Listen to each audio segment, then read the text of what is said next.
Hi friend, welcome back to our channel Babita Gayen. কেমন আছো সবাই? আশা করছি তোমরা ভালো আছো, সুস্থ আছো, আর আমিও তোমাদের ভালোবাসায় অনেকটাই ভালো আছি। তো গাইস, এখন আমি মর্নিং বলবো না বলবো বুঝতেই পারছি না, কারণ এখন বাজে 11:30। আর দেখতেই পাচ্ছ আমি অলরেডি ভাত নিয়ে বসে গেছি। তাই আমি দুটোই জানাচ্ছি, মর্নিং নুন দুটোই। এই তাড়াতাড়ি খেতে বসার একটাই কারণ, আমি একটু বেরোবো আর আমার বড়বাবু তো অফিসে যাবে, ও বেরোবে, তাই ভাবলাম একসাথেই খেয়ে নিই। আর এই দেখো, চিচিঙ্গা ভাজা আর মাছের ঝোল আর একটু আমের চাটনি করেছি দুপুরের রান্না। বেরোবো বলতে গেলে আমি যাব একটু মাসির বাড়ি, আমি আর মেয়ে। আর বড়বাবু তো যাবে অফিসে, ও যাবে না, ওর ছুটি নেই যেহেতু। তাই একটু তাড়াতাড়ি করছি, সকালে উঠে সমস্ত কাজ কমপ্লিট করে রান্নাটাও তাড়াতাড়ি কমপ্লিট করে ফেলেছি যেহেতু বড়বাবুর জন্য। আর আমরা সকাল থেকে কেউ খাইনি টিফিনটা, তাই ও খেয়ে নিলাম সব একসাথে বসে। তো খাওয়া দাওয়া শেষ করে আমি এঁটো বাসনগুলো নিয়ে চলে এসেছি কলতলায়। এগুলো একটু মেজে ঘষে নেবো, নিয়ে তারপরে বাইরের যে জামা কাপড় আছে ওইগুলো তুলতে হবে। তো এত রোদের তেজ যে বাইরে বার হওয়া যাচ্ছে না, ভীষণ রোদের তেজ, মানে গার চামড়াগুলো যেন ফোঁসকা পড়ে যাচ্ছে, এইরকমই আজ ভীষণ গরম পড়েছে। আর দেখো, আমার বাসন তো মাজা কমপ্লিট হয়ে গেছে, আর আমি একটু কলতলাটা ঝাড়ু দিয়ে নিচ্ছি, কারণ এটা সগড়িগুলো চারিদিকে ছিটিয়ে গেছে তাই। তো চলো, বাসনগুলো তো আমি এনে অলরেডি ঝুড়িতে মানে জল ঝরাতে দিয়ে দিচ্ছি, কারণ হলো বাসনের মধ্যে আবার জল রয়ে গেলে এগুলো আবার যে জলের একটা আয়রন আছে সেটা পড়ে যায় ভীষণ। আর আমাদের কলে তো ভীষণ আয়রন আছে, যার ফলে তো একদম কি বলবো তোমাদেরকে, কলের চাতালটা দেখেছো পুরো লাল হয়ে গেছে। আর এদিকে দেখো, আমি যে জামা তুলছি তোমাদেরকে কি বলবো বন্ধুরা, তো পুরো যেন গা পুড়ে উঠছে। আর আমি তাড়াতাড়ি করছি যে এগুলো তুলে নিয়ে তাড়াতাড়ি ঘরে ঢুকবো। দেখো, এটাকে নিয়ে আমি আবার মাথায় দিয়ে দিয়েছি, মানে এত গরম, পুরো গায়ের চামড়াগুলো যেন পুড়ে যাচ্ছে, এতটা বিশাল রোদের তেজটা। দেখো চারিদিকে গাছপালাগুলো পুরো মানে পাতা ঝলসে গেছে। তো চলো, আর দেখে এই রোদে আর বার হতে সত্যি আমার তো ইচ্ছা করছেই না, কিন্তু কি করব বলো, কথা দিয়ে ফেলেছি মাসিকে যে যাব, কিন্তু যতই তাড়াতাড়ি করি না কেন সে আমার যেন কাজই শেষ হচ্ছে না। কি করব, আর এই একাকিত্ব সংসারে পুরো কাজ কমপ্লিট করে রেখে গুছিয়ে তবে বার হতে হবে কোথাও গেলে, মানে এত কষ্ট হচ্ছে। খাওয়া দাওয়ার পরে ভালো লাগছে না, মনে হচ্ছে যেন একটু শুয়ে যাই। তো কি করব, বেরোতে তো হবেই। তো চলো একটু রেস্ট নিয়ে নিই ফ্যানের তলায়। আর দেখো, ফ্যানও চলছে, মনে হচ্ছে যেন ঘরটা পুরো গরম, যেহেতু আমাদের এই ট্রেনের ঘর, এমনি ট্রেনের ঘর একটু গরম হয়, ট্রেনগুলো খুব তাড়াতাড়ি গরম করে নিয়েছে, তাই একটু গরম হচ্ছে ঘরের ভিতরটা। তো দেখো, আমি আবার কুলারটাও তুলছি, দেখো ফ্যানও চলছে প্লাস কুলার। তো একটু আমি রেস্ট নিয়ে নেবো, সত্যিই কি আরাম দিচ্ছে এবারে ঠান্ডা ঠান্ডা বাতাস। আর এদিকে দেখো, আমার মেয়ে চলে এসে জোরাচ্ছে, একটু ওকে আদর করতে হবে, আমি আর পারলাম না, অলরেডি শুয়েই পড়েছি। আর মেয়েও চলে এলো আমার কাছে, ও আমাকে জড়িয়ে ধরে শুয়ে পড়েছে। তো বন্ধুরা, তোমাদের কাছে আমার একটাই রিকোয়েস্ট, যে আমার পুরো ভিডিওটা স্কিপ না করে দেখার জন্য। তো চলো বন্ধুরা, উঠতে হবে এবার আমার। যতই বলি যে তাড়াতাড়ি বেরোবো, সেই আমার লেট তো হয়েই গেল। এখন অলরেডি বাজে 4টে। তো আমি তো রেডি হয়ে গেছি, মেয়ে আর আমি। আর বড়বাবু তো অফিসে চলে গেছে, তো দুজনে বেরিয়ে পড়েছি মাসির বাড়িতে। আর ও যাচ্ছে দিদার বাড়িতে, ভীষণ আনন্দ, কারণ ওখানে ওর মাসিমণিরা আছে দুটো। তো চলো, অলরেডি আমাদের মোড়টাতে চলে এসেছি, আর এই অটোও পেয়ে গেছি, আমরা অটোতে উঠেও পড়েছি। আর এই অটো থেকে প্রায় 6 মিনিট মতন লাগবে স্টেশন যেতে। তো চলো, তো দেখতেই পাচ্ছ আমরা তো স্টেশনে পৌঁছেও গেছি, বারুইপুর স্টেশন। আমরা আছি 4 নম্বর প্ল্যাটফর্মে, যাব 1 নম্বর প্ল্যাটফর্মে, আর আপে যাব যেহেতু শিয়ালদার দিকে।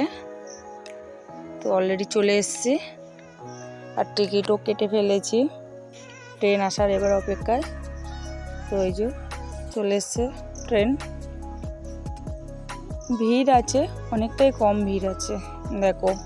আর আমি যে সময় যাওয়ার কথা ভেবেছিলাম যে আমি একটু তাড়াতাড়ি বেরোবো 11:30টায়, তো তখন বেরোলে একটু ভিড় থাকতো, কারণ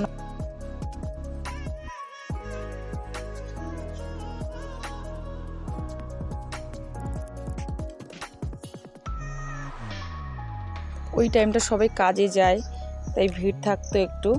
আর দেখো সিট পড়ে আছে, আমি তাও বুঝলাম না, গেটের সামনে দাঁড়িয়ে গেলাম কারণ আমার বেশিক্ষণ লাগবে না, একটা স্টেশন পর আমি নেমে যাব সুভাষগ্রামে। তো চলো,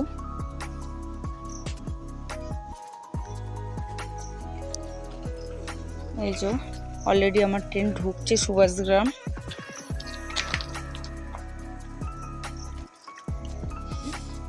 কত সুন্দর লাগছে দেখো ট্রেন থেকে পুরো জায়গাটা। তো কেমন লাগছে আমাদের এই দেশটা, মানে জায়গাটা, প্লিজ কমেন্ট করে জানিও। তো আমরা ট্রেন থেকে নেমে অলরেডি হাঁটতে শুরু করে দিয়েছি, কারণ 3 মিনিট মতন লাগবে আমাদের পৌঁছাতে। চলো যাওয়া যাক।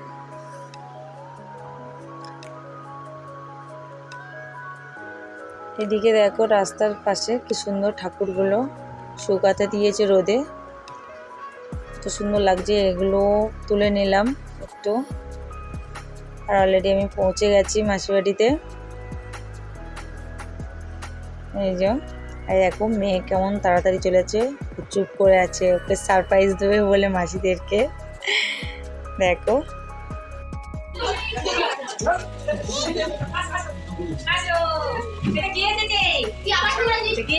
এটা আমার মাসি, আর এই যে আমার ছোট বোন, এটা দেখো মুখ ঢাকা দিয়ে চলে যাচ্ছে। আর এই যে আমার পুচু সোনা, কি মা ঘুমাচ্ছে গো, এটা বড় বোন, এটা আদর করছে।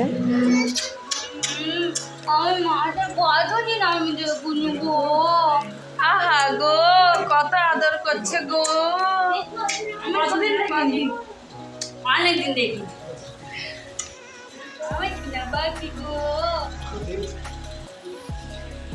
চলো পাহাড় পাটা ধুই। যেই দেখেছি অমনি ঘরটা খুলিয়ে কাঁদলো। হ্যাঁ, আরে দেখ, মানে বেজায় বিরক্ত। পায়েসটা ভালো লেগেছে পায়ে। তুমি কাঁদো গাল হাঁ করে, আমি একটা সেলফি তুলি। হ্যাঁ, সেলফি তুলি। তো আমি এবার বলি আমি মাসির বাড়ি কেন এসেছি। এই যে ঠাকুর ঘর, আজকের বুদ্ধ পূর্ণিমা পুজো, তাই একটু প্রসাদ করবে আর সিন্নি বানাবে। আর আমি তো প্রচুর সিন্নি খেতে ভালোবাসি, তাই আমার দিদাও এসছে, দিদার সিন্নিটা করেছে। তো দিদা খুব সুন্দর সিন্নি বানায়, তার জন্য ডেকেছে। যে কোনো কিছুই হোক না কেন আমাকে ডাকে, আর আমি তো দৌড়ে চলে আসি। তো তোমরা ভাববে সিন্নি খেতে, প্রসাদ খেতে চলে গেছে বাড়িপুর থেকে সুভাষগ্রাম। এটা তোমরা শুনলে হয়তো হাসছো, কিন্তু সত্যি আমার ভালো লাগে, তাই চলে এসছে। এই যে দেখো প্রসাদ খাওয়ার আগে আমি ঠাকুর ঘরে ঢুকে ভোগটা তুলে নিচ্ছি। সন্ধ্যের সময় আবার ভোগ দিয়েছিল, তো ভোগটা আমি তুলে দিচ্ছি। এই যে আমার উদ্দেশ্য ছিল এটাই আসার। আর এমনি থেকে আমারও ইচ্ছা করছিল একটু যে ঘুরে আসি। পুচুসোনা আমাদের বাড়িতে অনেক দিন আগেই মানে ঘুরে এসে মনটা খারাপ করছিল, তাই চলেও এলাম। মেয়েও চাইছিল বোনকে দেখতে। চলো, এই যে দেখো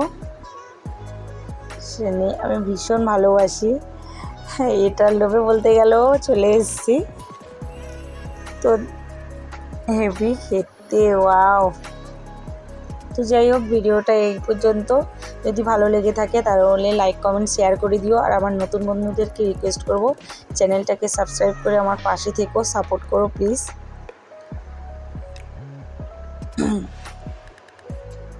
তো দেখা হচ্ছে নেক্সট ব্লগে, এখনকার মতন টাটা।